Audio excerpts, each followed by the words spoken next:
Hello and welcome to a very special edition of Grid Live Pre-Race. I'm Casey Campbell, and with me is Kobe Lambeth from the Podium Finish. Make sure you have plenty of coffee because we have a long racing day ahead of us. It is the second round of the 2023 IMSA WeatherTech Sports Car Championship. In just an hour, the 71st running of the Mobil 12 Hours of Sebring gets underway in Florida, with the green flag dropping at 10:10 a.m. Eastern Time. But before we start previewing the show, first a special shout out to all of our Patreon supporters, Colin, Mark, Deshelle, Robin, and David. Thank you for investing in Grid Network. Link to our Patreon in the video description below. But before we get started with today's coverage of the 12 Hours of Sebring, here's Kobe with a recap of yesterday's FIA World Endurance Championship season opener, a part of Super Sebring Weekend, the 1,000 Miles of Sebring. Yeah, the 1,000 Miles of Sebring ended after 8 hours of racing at Sebring International Raceway, a total of 239 laps, perfect weather, and an endurance race controlled by the veterans at the front of the field. In the first race of the new era, with LMH and LMDH cars competing against each other, nobody could slow down Toyota Gazoo Racing, who's been there, done that, while everyone else is figuring out their WEC hypercar programs. Toyota finished 1-2 with the number 7 Toyota winning overall. A great job by Kamui Kobayashi, Mike Conway, and Jose Maria Lopez. So, Casey, was this a big statement win by Toyota Gazoo Racing that this championship still runs straight through them despite all the new competition arriving this year? Yes. I mean, we talked about this. It's like, it's just like with all these new teams that are in there, it just seems like that, hey, they're still there. They got some really talented drivers. I mean, you saw them when they were both with Action Express with Kobayashi and Jose Maria Lopez. But that's one talented organization. They've been doing this for a long time, and they have there's going to be a lot of new kids on the block, and there's going to be more in the years to come. But these guys have experience in this championship, and I think they're definitely the favorites for sure. Yeah, Toyota Gazoo Racing is definitely still the favorites to get it done week in and week out in the FIA World Endurance Championship. And silly me thinking in the preseason, just because all these new manufacturers are coming in, that Toyota's going to have a rough time on their hands. But still, it's just one race. We're probably going to see balance of performance change later on in the season. Then the other manufacturers will have a shot to take down Toyota. I don't think every race is going to be a cakewalk for them, but today they really proved that experience truly matters, and they executed this race perfectly because nobody else could keep up with them at all. And of course, been a dominant win by Toyota. They finished 2 laps ahead of their competitors. The pole winning number 50, of course, a Ferrari 499P LMH took the final spot on the podium in an eventful race for the Prancing Horses return to top level prototype racing. Ferrari led early, but pit strategy and issues in the pits put them back in the running order. They never saw the front again with both Toyotas in command. The sister car number 51 Ferrari collided with a GTM Ferrari that went spinning, and the prototype crashed into a GTM Porsche, which ultimately ended up ruining their race. LMH prototype swept the podium. Then the first LMDH finisher came home in 4th place, and number 2 Chip Ganassi Racing Cadillac. 5th and 6th were both Porsche Penske Motorsport Porsches, and then the LMH cars. To me, it didn't seem like they had the pace to catch the leading LMHs. What do you think of Ferrari's first race back in prototypes? And the next time there's a BOP adjustment, could we see the Toyotas being pegged back a little to give Cadillac and Porsche a better chance? Yeah. So, yeah, I do think so, because, and how balance of power works, Kobe. It's, one side is always going to be a little bit up, and then it's like you see the other side kind of creeping up a little bit. It's like the balance beam a little bit here. So, yeah, I do think so. I think we're definitely going to see a lot of these teams coming closer as the year goes on. We always talk about balance of power in sports car racing. One team is not going to be as dominant as the others, and balance of power is never going to be perfect. So I do think we will see Cadillac. I think we will see Porsche, and I think we will see Ferrari. And I think it's gonna be those three teams because I really just don't see anybody else coming up there. And I think we're going to talk about one particular team that did not have a really good day. Yeah, one manufacturer did not have a good day. We'll get into that in a moment. But overall, I think Ferrari has potential to get up there and challenge the Toyota Gazoo racing team. Saw some good speed out of them, but a bit of problems.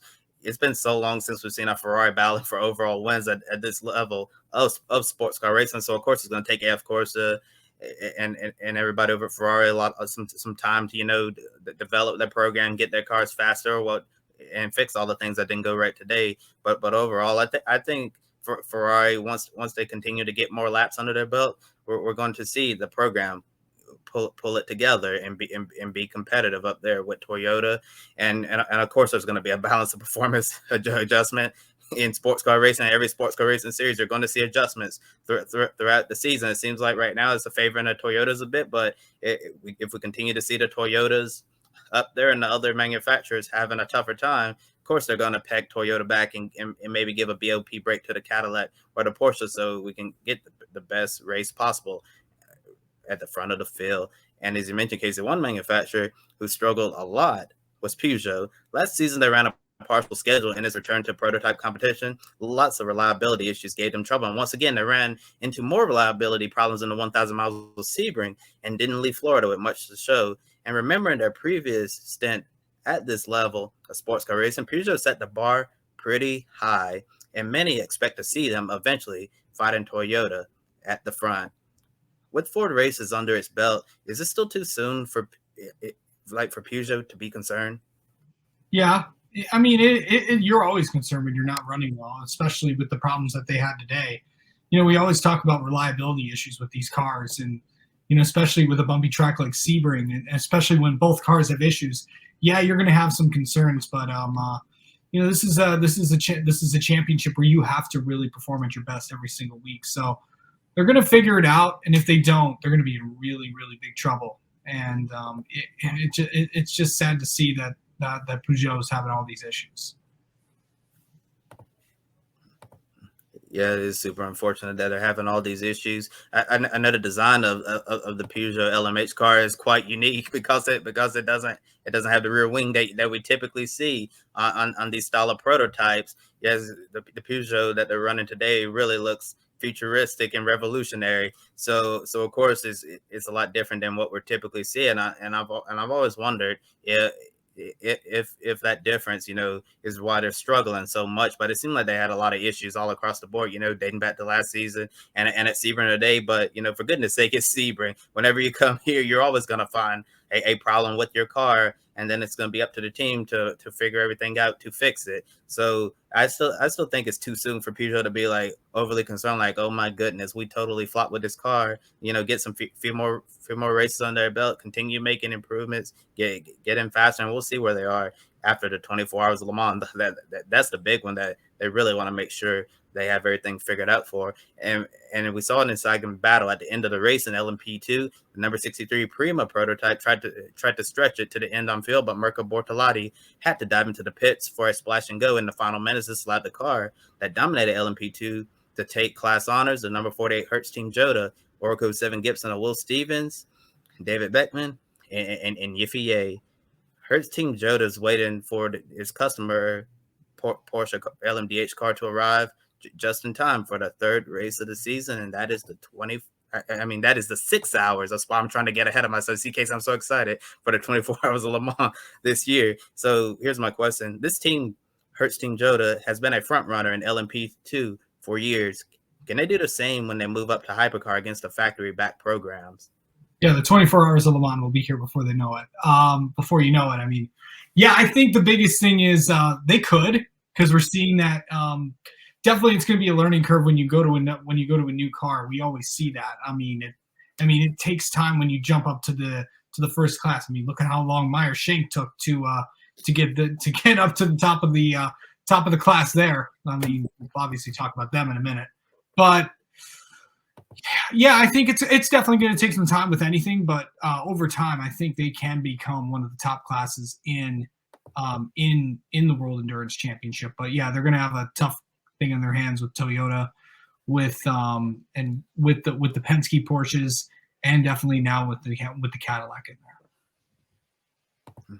Yeah, and there's always a level of difference when you're a factory back program like Porsche Penske Motorsport, which is getting support from the Porsche factory, and then you have a customer program, which they're going to be. So it's really difficult, being a customer team to try to come in there and take the fight to the factories. But we've seen it time and time again before that those mighty little customer teams can take the fight to the factory backed entries. So it would not surprise me if we see Hertz Team Jota go out there and put up a good fight in the hypercar class once they get up there. Yeah, they're a really talented organization, have some really good drivers lined up. So I think they'll be perfectly fine, although it may take a minute to get up to speed with the new Porsche prototypes, because they're going to be coming along very late in the game, so they're not going to have a lot of time, to like test them and all of that before they're going to be in the competition. But what better way to test a car than during the race? And I'm sure that's what they're going to be doing at Spa, the 6-hour test session there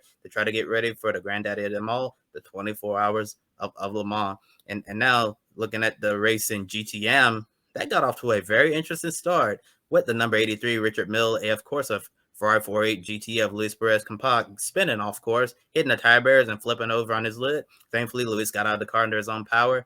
During the early stages, we saw some good racing between the Iron Dames and Corvette Racing. Sarah Bovey and Ben Keaton put on a great show after a pit sequence worked out in their favor. For the especially, talking about the Iron Dames, pit sequence really worked out in their favor. The all-female driver lineup was able to gap the GT field. Later on, a rare mistake by Rahel Fry saw the number 85 Porsche 911 RSR go off course into the grass, which tore up the bodywork and ruined the race for the Iron Dames. After this, it was smooth sailing for the number 33 Corvette C8R to dominate GTM. Nobody else was able to pose a serious challenge to the American muscle. And the winning drivers were Nicky Katzberg, Ben Keaton, and Nico Ferran. Is Corvette the early favorite to take the final GTM title, considering that they're going to be switching to the GT3 formula next year? Weirdly enough, I had two of these drivers on my podcast earlier this year, with Ben Keating and Nico Verone. So yeah, I think they are. We kind of saw that today, but we saw a lot of these teams really come up and challenge these guys. But yeah, I would think Corvette. I mean, they're a factory-based team, but I think Corvette Racing needs a championship because they haven't scored one in a while. I think they have to prove to everybody that yeah, we're still around, we're still here. Yeah, I mean, years and years ago, I went into the Corvette Racing shop out in the Pratt Miller building down in Wixom, Michigan, where I live. So what a cool place to go. And it's an organization that is built on winning championships and factory-based team. And this is a team that's everybody knows. Everyone knows those yellow Corvettes. But I think they have a really good shot at winning this year, and they've got a good driver lineup to do it. Yeah, certainly. And during the broadcast, during the race, they were talking about how, with GT Pro disappearing, a lot of the drivers we saw in that class, the ones who weren't able to move up to the hypercar class or another class, they were able to stick around in a GT car and GTM, which raised the bar, the level of competition. And we know, like you were mentioning, Casey, Corvette Racing has a winning pedigree. That's all they know. You like the song, all I do is win, win, win, no matter what. That's probably be the theme song for Corvette Racing, because they've done so many things in sports car racing over the years. So it would not surprise me if we see them running up front all year long in the GTM class and end up taking on the title. Nicky Katzberg, Ben Keaton, Nico Verone. That is a very, very strong driver lineup. And I also wanted to give a shout out to the Iron Dames as well. I thought they ran extremely well during the early stages of the race. If it hadn't been for that rare mistake that Rahel Fry made, I think they really would have been up there. And in the hunt, super unfortunate for them. But I think the Iron Dames can really look forward to a really good season in that number 85 Porsche. And when the 24 Hours of Le Mans comes around in June, 3 IMSA GTP teams have received an invite to compete in the event. The number 01 Chip Ganassi Racing Cadillac will become the number 3 Cadillac V-Series R LMDH. One Porsche 963 LMDH from Porsche Penske Motorsports' IMSA program will join the 2 WC entries. It'll be the number 75. Felipe Nazars has been the only driver to be named so far. Finally, we'll have Action Express taking the number 31 Whelen Engineering Cadillac to Le Mans for the very first time with Pippa Durrani, Alexander Sims, and Jack Aiken. They'll be the number 311 in the Le Mans Hypercar class. Is it still hard to believe that we finally have a common set of prototype regulations that make it possible for IMSA teams to put their car on a plane and compete for the overall win at Le Mans? You mean in a crate? Because they put the cars on like crates and stuff, and they ship them all out there. It's actually a really cool process. David Lamb was actually going through the garage and actually showing off what they actually put them in. It's really cool. By the way, before I get to that, I just got an email release from Corvette. But it was the 14th win for Corvette Racing at Sebring overall, and also it was the second overall win for Corvette as an entrant in the WEC endurance in the World Endurance Championship. So wanted to get that out there. But yeah, it is. I mean, we've been waiting for this day for a long time. When I forget when this announcement was made. I think this was the announcement was made like before COVID. Like in 2020, I remember when when they had the announcement a few years ago, it's like, oh, you can have this happen and it's going to be a year's time. And now it's actually finally here that this could happen. And look, sports car racing's on the rise right now. Obviously still a lot of work to do, but to get a lot of these teams to come and, be on both sides of things. And obviously I think that over time, I think we're going to start seeing more teams and more manufacturers running both series.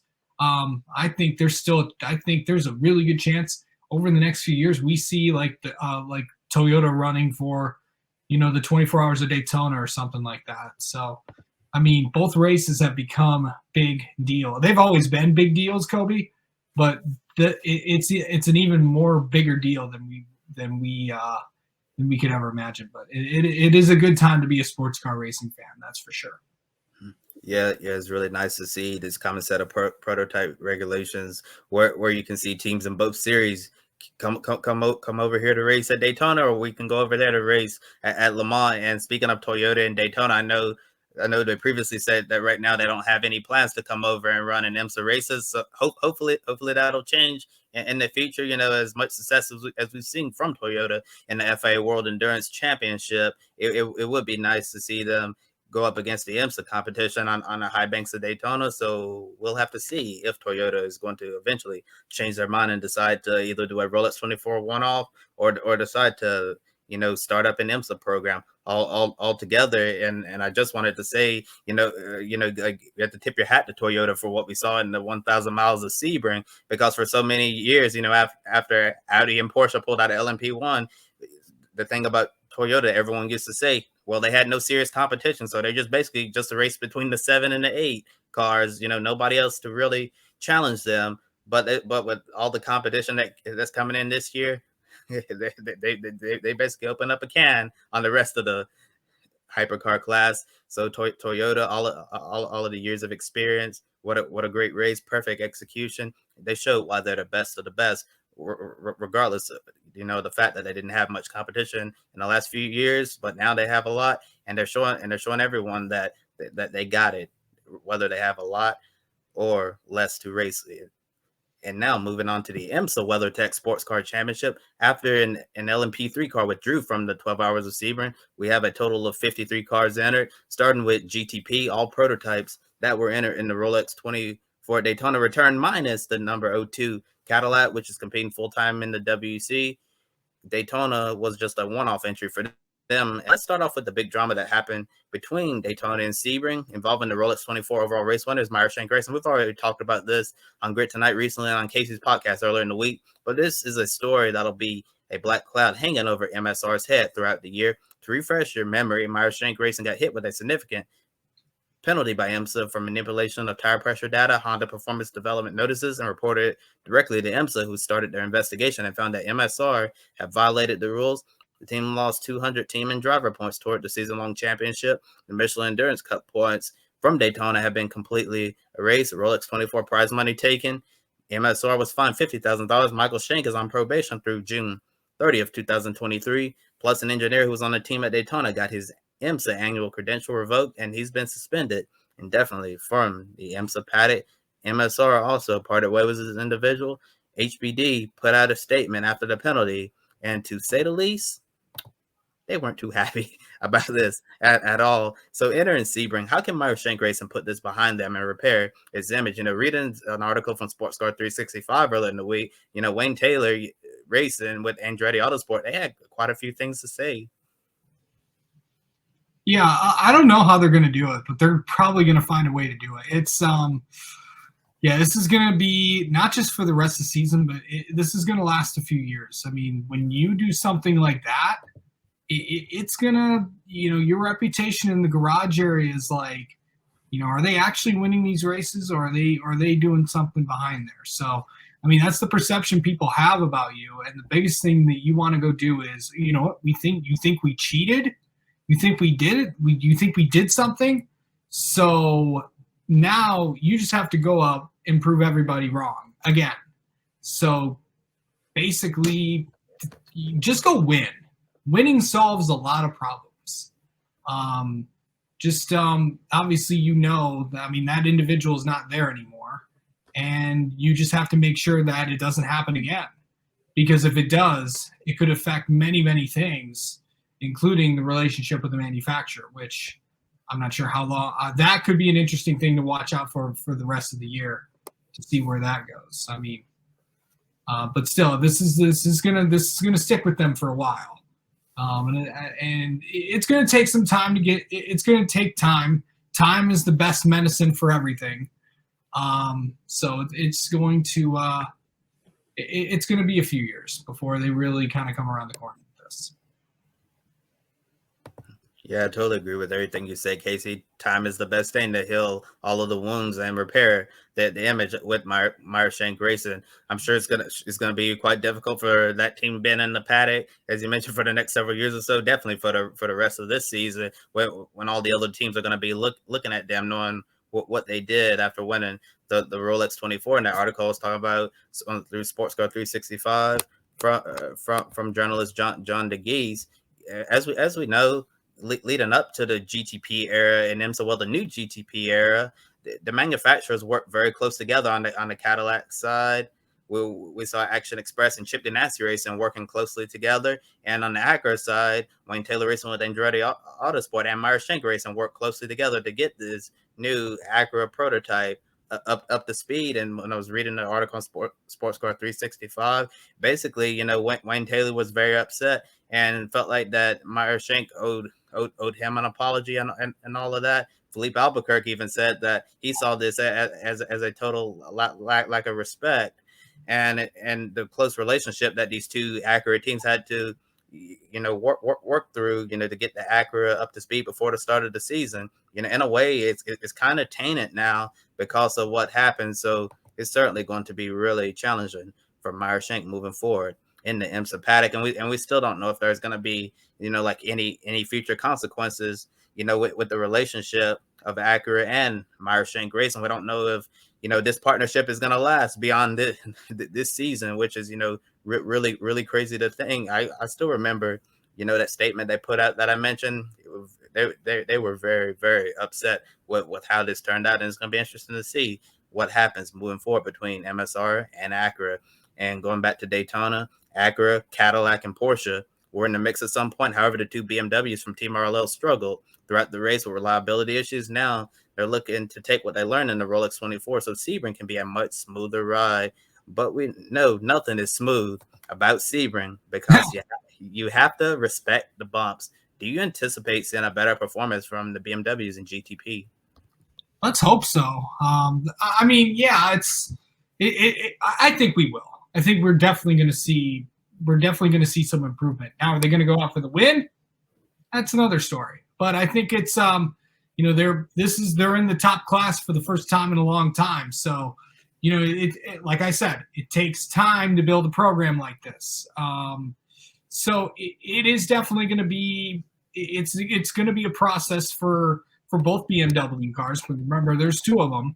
So, I mean, they're not up to speed. Like, remember, the Porsches had a year of development before this was announced. before they actually got in the season. So they got a head start on a lot of teams with this car. And obviously Cadillac and Acura were already in the top class for many, many years. So yeah, BMW is going to have some catching up to do, but I feel like talking with them over there, I think it's going to be I think we will see a better performance out of them. Yeah, I think it's only going to get better for BMW moving forward, and we're just in the infancy days of the GTP era in IMSA, so these cars are pretty young. There's still a lot of developing to do and reliability issues to fix. So I'm certain as as we've been saying, as these cars get more miles on them, we're going to see them get faster, more reliable. And a manufacturer like BMW that struggled at the Rolex 24, we're going to see them move forward and potentially challenge for wins. Like you, Casey, I'm not sure if they're going to be able to challenge for a win in the Mobil 12 Hours of Sebring, but anything is possible in endurance racing. It's not always the fastest car who wins. So if BMW is able to keep that car in the fight on the elite lap late in the stages, other cars have some issues, they very well could be in the fight. I've seen stranger things happen. And shifting gears to LMP2, 8 cars are entered. The Rolex 24 class winning team Proton competition isn't competing in this class, but we still have a lot of strong cars, including the team that lost to Proton at Daytona in a fantastic photo finish. CrowdStrike Racing, Proton's James Allen and CrowdStrike's Ben Hanley produced a great ending to the beginning of the 2023 motorsports season. Can CrowdStrike bounce back from the heartbreak at Daytona with the win at Sebring? I think they can. Obviously, they got a lot of new guys in there, with George Kurtz and Ben Hanley. Nolan Siegel is also with that team. Of course, that name sounds familiar. He's, of course, part of Indy Next. And awkwardly enough, he'll be on my channel on Monday. So I can't wait to talk with Nolan again. So I think it is definitely going to be – we're definitely going to see a good performance out of this. But this LMP2 class is strong. Remember, I think the 52 and the 11 are going to be pretty strong. And everyone forgets about them. But I think the 52 and the PR1 team is going to be happy to beat. And if you remember, just remember, hey, Kobe, do you remember what Ben Keating said to me early on in the year? What he wants to do every time? Yeah, he wants to go out there and beat that number 11 TDS Racing LMP2 car, his former teammates Mikkel Jensen and Scott Huffaker. Yep. Yeah. So I think we're going to definitely see some competitiveness go on. The 52 and remember, the 52 team won this race last year. So, and then guess what? They're quick again. So, obviously they just got on the pole. So it's definitely going to be tough beating that 52 team. Yeah, and gotta love a nice little friendly rivalry here. I'll let Ben Keaton answer whether if this rivalry is friendly or if it goes a little bit deeper. But but in all seriousness, it's what makes everything all fun to follow around here, and definitely looking forward to watching Nolan Siegel on your channel, Casey. So hear what he has to say about his run in the Mobil 12 Hours of Sebring, and we have 9 entries in LMP3. Daytona winners AWA looking to kick off 2023 with back-to-back victories for Anthony Mantella, Wayne Boyd, and Nico Verone, who also won yesterday in GTM but Corvette Racing, as we mentioned. While Raleigh Motorsports, they're going to try to turn its Daytona misfortune. Try to turn its Daytona misfortune into fortune after an early retirement. So, Casey, here's my question. Who stands a better chance of winning at Sebring, AWA or Riley? I think Riley. You can't keep a team like that down. Mechanical issues happen. It's a 24-hour race. Anything can and usually will happen. But that team's going to come out strong. That team's going to come out with a vengeance. Gar Robinson, Felipe Fraga, all those guys that are part of that 74 team. That's a strong, strong team. And I think they're my pick to win in LMP3. Yeah, that's definitely a great pick. Raleigh Motorsports always shows up to these events, and they're always fast. I was really surprised that they retired from the Rolex 24 really early, because Raleigh they're always in the mix, and you don't really see them have mechanical issues like that. But they'll put that one behind them. They'll be ready to go for 12 hours of racing at Sebring. And between GTD Pro and GTD, there are 28 entries, 8 in GTD Pro and 20 in GTD. One of the biggest stories heading into Sebring was the Porsche fallout from Daytona. The balance of performance wasn't too great for them. They struggled the entire time at the Rolex 24 from the Roar test session all the way up through the race. Lots of Porsche teams were unhappy with the BOP situation, so IMSA eventually gave them a larger air restrictor to increase the horsepower, and I guess we'll see if it was enough, or if there was more that could have been done. So, do you expect to see Porsche in the fight with the other manufacturers this time around instead of just racing amongst themselves? I would think so. I think that they increased the horsepower. From what I've heard, it looks like they kind of got what they wanted from IMSA, and if they didn't, they would have all pulled out. So, yeah, this would have affected all of the Porsche teams, and I know that IMSA is really trying to grow that field and grow those two classes. So, the Porsches just seemed really, really off at the Rolex 24, and I know there were a couple other manufacturers that had balance of power issues, but it looks like those issues have been resolved. Ultimately, Ryan Hardwick's not racing in this race, but because of those issues, and I believe the MDK team pulled out because of this as well. But obviously, a lot of the Porsches that are in there, the Wright team, the Volt Motorsports team, a lot of the other Porsche teams were really satisfied with this. So I think you're going to definitely see some increase in the Porsches. Yes, certainly. We hope to see the Porsches to be out there more competitive.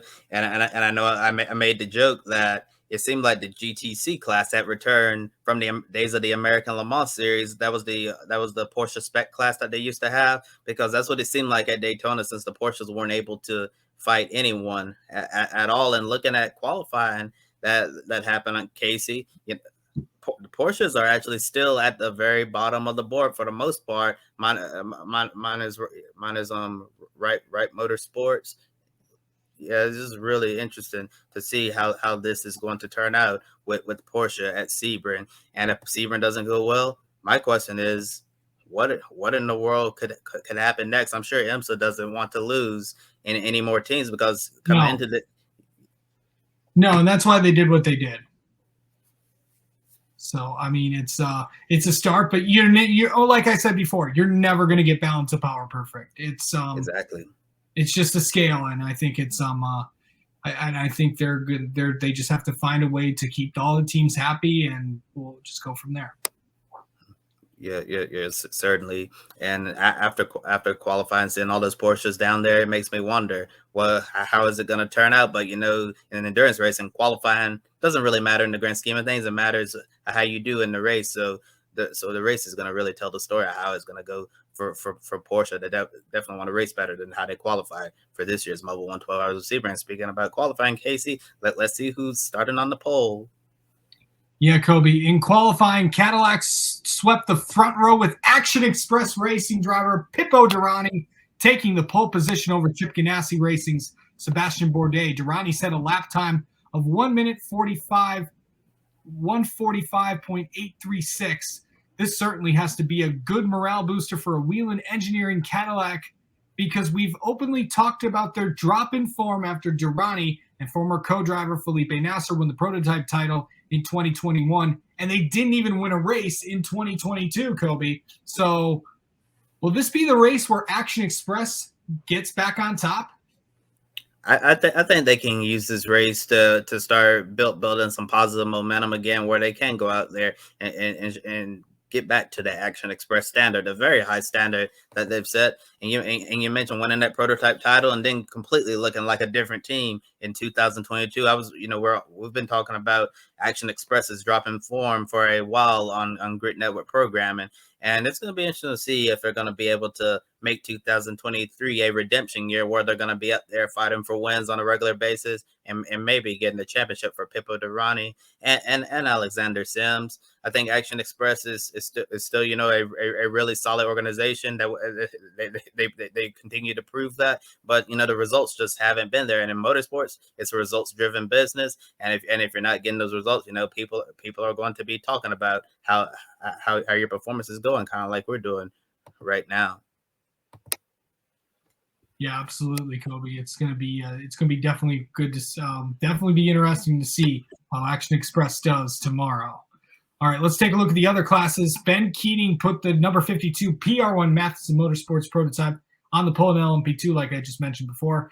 And as obviously we mentioned before, Keating is one of a handful of drivers doing the Super Sebring double, running both the WEC 1,000 miles of Sebring, or in equivalent to 8 hours, and the IMSA 12 hours of Sebring. In LMP3, it was the number 36 from Andretti Autosport, thanks to Glenn Van Burrow and Burrow, who took the pole in LMP3. In GTD Pro, Antonio Garcia earned pole position in the number 3 Corvette Racing C8R, and Kyle Marcelli in GTD set up the fastest lap time for the number 93 Racers Edge Motorsports with Wayne Taylor Racing. Of course, Ashton Harrison is also part of that team as well. Also, I did want to mention this before we get to pick a winner. I did see this Sports Car 365 reported this today, that the current LMP2 cars will be available until the end of the 2025 season, so teams can run them. Plans for the LMP3 class will be announced at a later date. So I thought that was interesting to mention. I don't know if you saw that, Kobe. Yeah. I saw that, Casey. Yeah. It only makes sense, with the way things are going right now with the market in sports car racing, extend the life of LMP2 until we get a new set of regulations for that class. And LMP3, kind of up in the air. I know IMSA said they're going to decide its future later on this season. Not sure if we're going to see LMP3 anymore beyond this year, because LMP3, those teams have done a really good job in that class, but it would be understandable if IMSA decided to move on from them, because especially looking at GTP and all the prototypes that we could have in the future, and if you have LMP3 cars taking up several spots on the grid, you'll have to turn away some GTP entries, and that's something I'm sure IMSA doesn't want to have to do, and to turn down all of those top flight prototypes. Absolutely. All right, now it's time for everybody's favorite game, Pick a Winner. All right, there's the Pick a Winner standings, and yes, there's Edward right up at the top with 7. How did he get all those wins? I don't even know. Okay, there's a lot of races that you can submit for Pick a Winner this week. Of course, 12 Hours of Sebring. Also, don't forget to get your picks in for the World Rallycross race at Mexico, the Formula One race at Jeddah in Saudi Arabia, and the NASCAR Cup Series race at Atlanta. And obviously, you can pick those races. You can pick F1 and Cup in about a few hours on Grid Live pre-race following this program. But Kobe, who is your pick for the 12 Hours of Sebring? Well, Casey, as you know, earlier in the week on your podcast, I picked one of the Porsche Penske Motorsport prototypes to win overall, but I'm actually thinking about changing my pick. I know this is not typically my style, because I like to go with my gut instinct, and if it doesn't look in the work, I'm still going with my gut, because I have a feeling if I change my pick, then the pick that I originally picked will end up winning, and then I'll go with someone else and end up losing that Pick a Winner point. Even though it's early in the season here with Pick a Winner, Ed up there with 7, can't afford to lose any point, but I'm going to take a risk here, and I'm going to go with the number 31 Whelen Engineering Cadillac Action Express Racing. I think that this can be a race that they can get back on top, get the mojo going, and try to make a run for another IMSA prototype championship. See, I think I'm going to change too. I know earlier in the week I said, I think on Grid Tonight I said the number 10 Acura. I think I'm going to go with the number 6 Porsche Penske Motorsport entry. I just think it's I just think one of those cars is going to do it, and I think it's the 6th entry. Yeah, that's a great pick. I know we saw Porsche's finish behind the Cadillac in the World Endurance Championship race yesterday, and I thought it was very interesting to read that the balance of performance in the WEC for Cadillac and Porsche and IMSA, they're all the same. To have a common set of regulations there, so I guess a common set of balance of performance as well. Really smart thing for them to do. We'll see if Porsche is going to be able to top the Cadillacs in the IMSA Mobil 1 12 Hours of Sebring. With that said, we're all out of time, and before we go, I want to remind our audience that you can check out our latest episode of Live on the Grid. Ben Snyder and I had the pleasure of sitting down with NASCAR Wheeling Euro Series competitor who primarily works as a cameraman for Ukrainian TV station Igor Romanov. We invite you to make some popcorn, get a drink, and listen to the Ukrainian race car driver talk about what it's like to live through the emotions of war for over a year. Now, in a Grit Network exclusive interview, Igor and his family had to flee Kyiv, Ukraine, as Russia launched a full-scale invasion on February 24th, 2022. Plus, we talk about Planet Motorsports. This is an episode you do not want to miss, so link in the video description below. Please subscribe to our YouTube channel. Thank you for helping us reach the milestone of 500 subscribers. Now, let's see if we can reach our ambitious goal of 1,000 subscribers before the Indy 500 May 28th. At the moment, we're less than 25 subscribers away from hitting 600. Tell your friends about Grit Network and get them to subscribe as well. Don't forget to hit the bell icon to get notifications. Follow all our social media platforms and visit gridranking.com. Consider taking 5 minutes to invest in Grit Network through Patreon. Join Colin, Mark, Deschelle, Robin, and David and invest in each month in the Grit Network. We encourage you to join the amazing group of people who keep us on the air. Once we hit $500 per month, we can start expanding our coverage, adding new members to the team, and increase Grit Network presence on site, covering the races from the track and more content. Link also in the video description. And if you want to do a one-time donation, click the Buy Me a Coffee link. Get your name on the board. Invest as much as you want. Consider buying a specific on-air personality a cup of coffee, and they'll thank you here on the air. You can catch flag-to-flag coverage, all 12 hours of racing at Sebring on Peacock streaming service from the drop of the green flag at 10:10 a.m. to the checker flag at 10:10 p.m. Eastern Time. If you don't have Peacock, you can watch on USA Network beginning at 4:30 p.m. Eastern Time through the end of the race. And for all of our awesome international viewers out there, you can check out all the action on IMSA TV. For Casey Campbell, I'm Kobe Lambeth from the Podium Finish. Thank you all for watching and enjoy the 12 Hours of Sebring. Thank you for watching us right here on YouTube. Be sure to subscribe and check out some of our other videos, including Life on the Grid, where we interview folks from the motorsports industry. Thank you for watching. We'll see you next time.